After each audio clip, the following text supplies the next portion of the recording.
ಚಾಮುಂಡಿ ಬೆಟ್ಟದಲ್ಲಿ ನಿಯಂತ್ರಣಕ್ಕೆ ಬಂದ ಬೆಂಕಿ ಬೆಳಗ್ಗೆ ಸುರಿದ ಹಿಮದಿಂದ ಸಂಪೂರ್ಣವಾಗಿ ಬೆಂಕಿ ನಂದಿದೆ.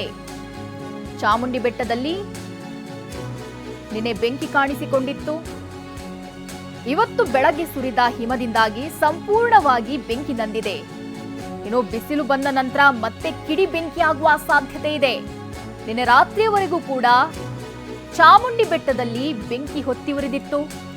ಸುಮಾರು 25ರಿಂದ 30 ಎಕರೆ ಬೆಟ್ಟದ ಪ್ರದೇಶ ಬೆಂಕಿಗೆ ಆಹುತಿಯಾಗಿತ್ತು. ತಡರಾತ್ರಿ ಅಗ್ನಿಶಾಮಕ ದಳದ ಸಿಬ್ಬಂದಿ ಕಾರ್ಯಾಚರಣೆ ನಡೆಸಿದ್ರು. ಸ್ಥಳದಲ್ಲೇ ಈಗಾಗಲೇ 2 ಅಗ್ನಿಶಾಮಕ ವಾಹನ ನಿಯೋಜನೆ ಮಾಡಲಾಗಿದೆ.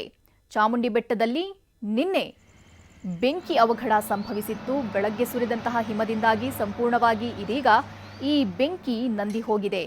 ಇನ್ನು ಬಿಸಿಲು ಬಂದ ನಂತರದಲ್ಲಿ ಮತ್ತೆ ಬೆಂಕಿ ಕಾಣಿಸಿಕೊಳ್ಳುವಂತಹ ಸಾಧ್ಯತೆ ಇದೆ.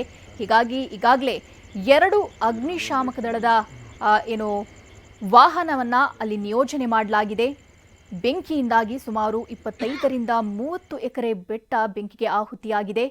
ಅಲ್ಲಲ್ಲಿ ಹೊಗೆ ಆಡೋದು ಕೂಡ ಕಂಡು ಬರ್ತಾ ಇತ್ತು. ಜೊತೆಗೆ ಬೆಂಕಿಯ ಕಿಡಿ ಕೂಡ ನಿನ್ನೆ ರಾತ್ರಿ ಕಂಡು ಬರ್ತಾ ಇತ್ತು. ರಾತ್ರಿ ಪೂರ್ತಿ ಅಗ್ನಿಶಾಮಕ ಸಿಬ್ಬಂದಿ ಅಲ್ಲಿ ಕಾರ್ಯಾಚರಣೆಯನ್ನ ನಡೆಸಿದ್ರು.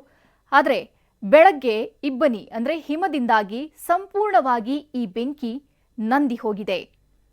ಇನ್ನು ಬಿಸಿಲು ಬಂದ ನಂತರದಲ್ಲಿ ಬೆಂಕಿ ಕಾಣಿಸಿಕೊಳ್ಳುವಂತಹ ಸಾಧ್ಯತೆ ಹೆಚ್ಚಿದೆ. ಯಾಕಂತಂದ್ರೆ ಆ ಪರಿಗೆ ಬಿಸಿಲು ಇದೆ. ಹೀಗಾಗಿ ಅಲ್ಲಿ ಅಗ್ನಿಶಾಮಕ ಸಿಬ್ಬಂದಿ ಬೀಡು ಬಿಟ್ಟಿದ್ದಾರೆ. ಸಕಲ ರೀತಿಯಾಗಿಯೂ ಕೂಡ ಸಿದ್ಧತೆಯನ್ನ ನಡೆಸಿದ್ದಾರೆ. ಇನ್ನೇನಾದರೂ ಬೆಂಕಿ ಕಾಣಿಸಿಕೊಂಡ್ರೆ ಬೆಂಕಿ ನಂದಿಸುವಂತಹ ಕಾರ್ಯಕ್ಕೆ ಅಗ್ನಿಶಾಮಕ ಸಿಬ್ಬಂದಿ ಸಿದ್ಧತೆಯನ್ನ ನಡೆಸಿದ್ದಾರೆ. ಇದು ಚಾಮುಂಡಿ ಬೆಟ್ಟದಲ್ಲಿ ನಿನ್ನೆ ಕಾಣಿಸಿಕೊಂಡಿರುವಂತಹ ಬೆಂಕಿಯ ಒಂದು ಅವಘಡ. ಈ ಅವಘಡದಿಂದಾಗಿ ಸುಮಾರು 25ರಿಂದ 30 ಎಕರೆ ಬೆಟ್ಟ ಬೆಂಕಿಗೆ ಆಹುತಿಯಾಗಿದೆ.